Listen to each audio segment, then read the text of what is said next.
नमस्कार विद्यार्थी मित्रांनो, माऊली सायन्स क्लासेसच्या ऑनलाईन क्लासेसमध्ये आपल्या सर्वांचे पुन्हा एकदा मनपूर्वक स्वागत आहे.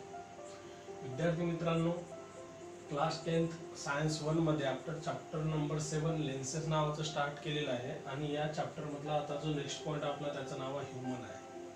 आता ह्युमन आय वरती बोर्डमध्ये तुम्हाला क्वेश्चन पेपरमध्ये क्वेश्चन विचारला जातो की right a short note on human I. तर तेव्हा त्या क्वेश्चन मध्ये आपल्याला आन्सर लिहित असताना डायग्राम आणि डायग्रामशी रिलेटेड जी थिअरी आहे ती थिअरी आपल्याला मेन्शन करावी लागते. मग विद्यार्थी मित्रांनो, आपला जो फर्स्ट पॉइंट आहे या डायग्रामशी रिलेटेड आपल्याला रायटिंग करायचं आहे. म्हणून जे डायग्राम तुम्ही ड्रॉ करणार त्याच्याशी रिलेटेड आपल्याला 1 बाय 1 पॉइंट काय करायचे आहेत, एक्सप्लेन करायचे. मग ही जी डायग्राम आपण ड्रॉ केलेली आहे याला म्हणतात ह्युमन आय. मग प्रत्येक जो ह्युमन आय राहतो, प्रत्येक जो ह्युमन बिईंगचा डोळा राहतो, त्या प्रत्येक ह्युमन आय वरती एक ट्रान्सपरंट मीडियम असते बाहेरच्या साईडने. म्हणजे त्या आयबॉल जो राहतो त्या आयबॉलच्या वरती ट्रान्सपरंट लेअरचा किंवा ट्रान्सपरंट थीन मेम्ब्रेनचं एक कव्हर राहते. त्या थीन मेम्ब्रेनच्या कव्हरला वर्ड यूज करत असतात कॉर्निया, जे आपण सुरुवातीला डेफिनेशन लिहिलेली आहे. फर्स्ट पॉइंट म्हटलं आपण की प्रत्येक जो ह्युमन बिईंगचा आयबॉल असतो त्या प्रत्येक आयबॉलच्या वरती एक थीन ट्रान्सपरंट मीडियमची एक मेम्ब्रेन असते, थीन लेअर असते. त्या थीन लेअरला नाव काय दिले जाते, कॉर्निया. इथे आपल्याला डायग्राम मध्ये दिसत आहे. म्हणजे हे जे बाहेरचं कव्हर आहे या कव्हरला काय नाव दिलं जाते, थीन मेम्ब्रेनला कॉर्निया म्हटलं जाते. मग विद्यार्थी मित्रांनो, लाईट जो आहे तर लाईट नेहमी ट्रॅव्हल करतो स्ट्रेट पाथ मध्ये. आणि आपल्या सर्वांना माहिती आहे की कुठल्याही ऑब्जेक्टला जर आपल्याला बघायचं असेल तर त्या ऑब्जेक्ट पासून निघणारे जे रे ऑफ लाईट असतात ते रे ऑफ लाईट आपल्या ह्युमन बिईंगच्या आईज मध्ये काय करायला पाहिजे, एंटर करायला पाहिजे. मग कुठल्याही ऑब्जेक्टला बघत असताना त्या ऑब्जेक्ट पासून येणारे जे रे ऑफ लाईट आहे ते रे ऑफ लाईट जर ह्युमन बिईंगच्या आय मध्ये एंटर करतील तर सुरुवातीला कुठला मीडियम लागत आहे त्यांना, कॉर्निया. मग कॉर्निया काय आहे, ट्रान्सपरंट मीडियम आहे. म्हणजेच रे ऑफ लाईट हा एअर मीडियम मधून कोणामध्ये एंटर करत आहे, कॉर्नियामध्ये. म्हणजे मीडियम काय होतं विद्यार्थी मित्रांनो, चेंज. म्हणजेच तिथं काय होईल, रे ऑफ लाईट स्वतःचे डायरेक्शन काय करेल, चेंज करेल. आणि त्या फिनॉमिनाला आपण नाव काय देत असतो, रिफ्रॅक्शन. म्हणजेच जेव्हा लाईट हा एंटर करेल into the eyes through cornea, the maximum refraction of light takes place. म्हणजे कॉर्नियामध्येच जास्तीत जास्त रिफ्रॅक्शन त्या लाईटचं घडून जाते. कारण लाईट हा एअर मीडियम मधून, म्हणजे ह्युमन बिईंगच्या आयच्या बाहेर एअर मीडियम आहे, एअर मीडियम मधून कोणामध्ये एंटर करत आहे, कॉर्नियामध्ये एंटर करत आहे. म्हणजे maximum refraction of light takes place at the cornea. तुम्हाला फिल इन द ब्लँक्स येऊ शकते क्वेश्चन पेपर मध्ये की the maximum refraction of light takes place into the eyes. मग कोणत्या पार्ट मध्ये मॅक्सिमम रिफ्रॅक्शन होत असते, तर कॉर्नियामध्ये होत असते. असा आपण सेकंड पॉइंट लिहिला. मग विद्यार्थी मित्रांनो, या कॉर्नियाच्या मागे बिहाइंड द कॉर्निया आपल्याला एक डार्क मस्क्युलर डायफ्रॅगम किंवा आपण फ्लेशी स्किन म्हणू शकतो की हा जो कॉर्निया आहे या कॉर्नियाच्याच लगेच मागे हे तुम्हाला डार्क फ्लेशी स्किन दिसते, ज्याला मी डॉटेड डॉट डॉट पॉइंटने काय केलेला आहे, इंडिकेट केलेला आहे. मग हा जो तुम्हाला शेप दिसत आहे ज्याला आपण डॉट डॉटने इंडिकेट केलेला आहे त्याला नाव दिले जाते इरिस. काय नाव दिलं जाते त्याला, इरिस. म्हणजे द डार्क मस्क्युलर डायफ्रॅगम. तुम्ही डायफ्रॅगम वर्डच्या ऐवजी फ्लेशी स्किन असा सुद्धा वर्ड यूज करू शकता. बिहाइंड द कॉर्निया, कॉर्नियाच्या लगेच मागे जे ब्लॅक कलरचं फ्लेशी स्किन आपल्याला दिसते किंवा डार्क कलरचं जे मस्क्युलर डायफ्रॅगम दिसते त्याला नाव का दिले जाते, इरिस. मग प्रत्येकाच्या डोळ्यांमध्ये हे जे ब्लॅक कलरचा सरफेस आपल्याला दिसते, सर्क्युलर शेप जो दिसतो, त्याला वर्ड काय यूज केला जाते विद्यार्थी मित्रांनो, इरिस.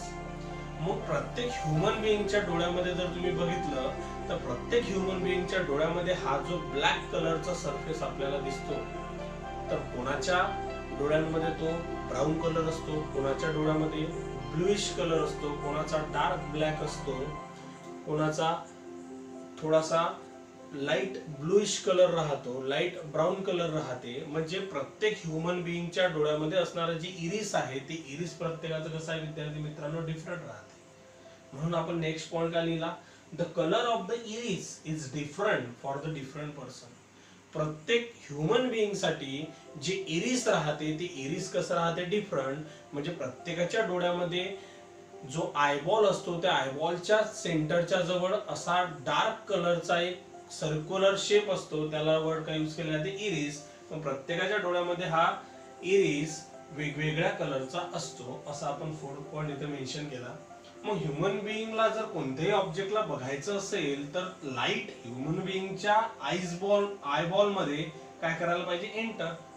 मग विद्यार्थी मित्रांनो, जर ह्युमन बिईंगच्या वॉल मध्ये लाईट एंटर करायला पाहिजे तर तिथं स्मॉल ओपनिंग असायलाच पाहिजे.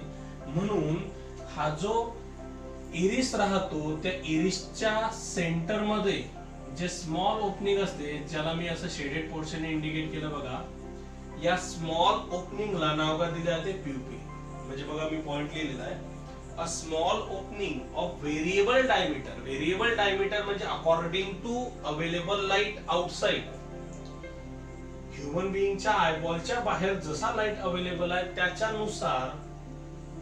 त्याच्यानुसार हे जे ओपनिंग आहे स्वतःचा डायमीटर काय करते, चेंज करते. म्हणून आपण काय लिहिलं, a small opening of variable diameter at the centre of iris.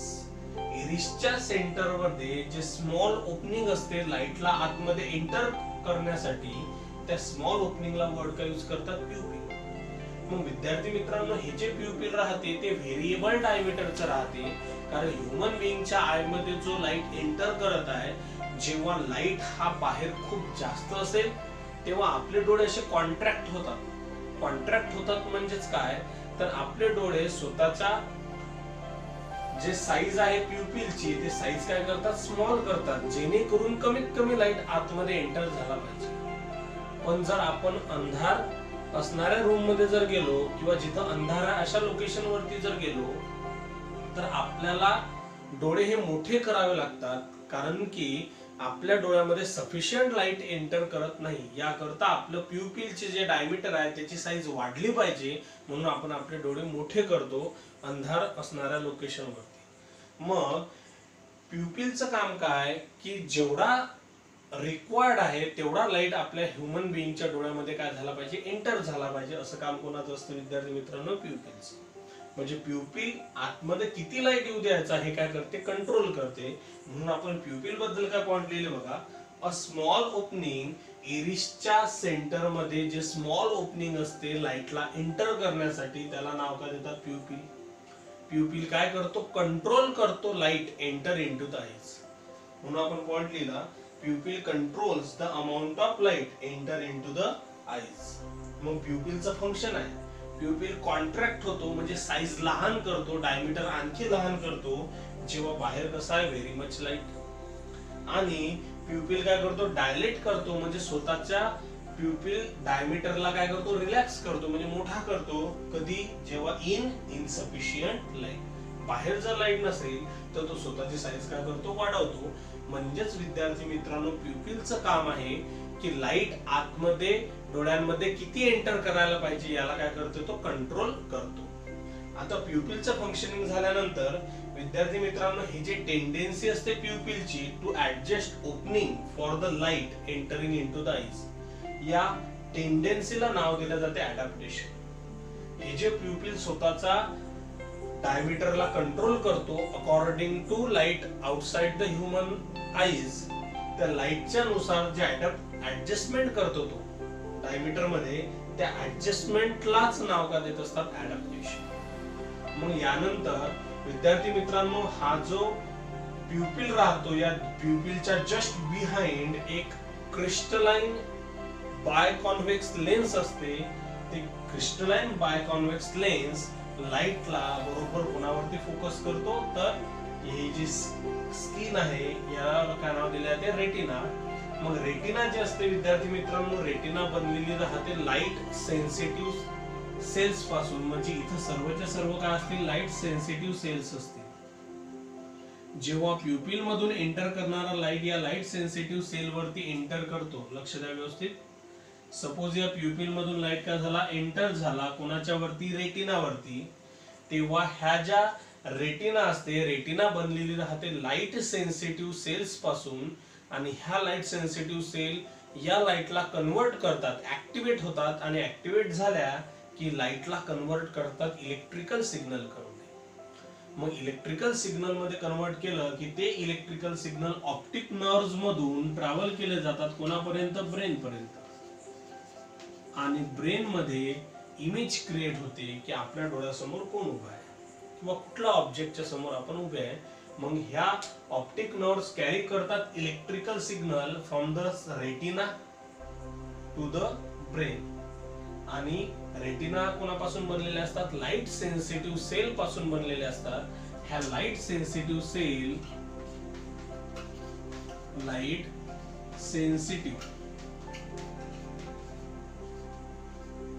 Sale पासून बनलेले असतात. आणि लाईट सेन्सिटिव्ह सेल काय करतात विद्यार्थी मित्रांनो? कन्वर्ट करतात amount of light into the electrical signal. लाईटला कशात कन्वर्ट करतात? इलेक्ट्रिकल सिग्नल मध्ये कन्वर्ट करतात. आता जनरली हा जो आयबॉल असतो, आपला डोळा जो असतो, त्याची साईज 2.3 सेंटीमीटर असते किंवा तुम्ही अप्रॉक्सिमेटली काय म्हणू शकता? 2.4 सेंटीमीटर असं तुम्ही त्याला म्हणू शकता. त्याची साईज जी आहे आयबॉलची ते किती राहते? 2.4 सेंटीमीटर. म्हणजे असे हे सर्वच्या सर्व पॉइंट तुम्हाला ह्युमन बिईंगच्या आय बद्दल तुम्हाला बोर्डच्या पेपर मध्ये काय करावं लागतील? लिहावे लागतील. आता या पॉइंट बद्दल ह्युमन आयच्या बद्दल आपण एक्सप्लेनेशन इथे मेन्शन केलेलं आहे. आता यानंतर वर्किंग ऑफ अ लेन्स, या लेन्सचं काम कसं आहे आणि या ह्युमन बिईंगच्या ज्या कॉन्व्हेक्स लेन्स आहेत त्याचं फंक्शनिंग आणि हे जे सिलियरी मसल्स इथे आपण मेन्शन केलेलं आहे याचं फंक्शनिंग आणि यावरती ह्युमन बिईंगच्या डोळ्यामध्ये कोणकोणत्या प्रकारचे डिफेक्ट असतात. जसं फॉर एक्झाम्पल काही लोकांना जवळचं दिसते दूरचं दिसत नाही, काही लोकांना दूरचं दिसते जवळचं दिसत नाही, आणि म्हाताऱ्या लोकांमध्ये असा आजार असतो विद्यार्थी मित्रांनो त्यांना कुठचंच दिसत नाही. म्हणून विद्यार्थी मित्रांनो असे जे डिफेक्ट्स असतात ह्युमन आय मध्ये ते आपण नेक्स्ट लेक्चर मध्ये काय करणार? एक्सप्लेन करणार. म्हणजे ह्युमन आयचा पॉइंट तुमचा काय होते? बरोबर कव्हर होते. आणि या चॅप्टर मधला सर्वात शेवटचा पॉइंट मग एक राहतो तो म्हणजेच uses of a convex lens. पण uses of a convex lens पैकी टेलिस्कोप नावाचा जो पॉइंट आहे तो काय केलेला आहे? सिलेबस मधून 25% म्हणून तो कट केलेला आहे. त्यामुळे त्यामध्ये सुद्धा आपल्याला दोनच पॉइंट काय करायचे? मेन्शन करायचे.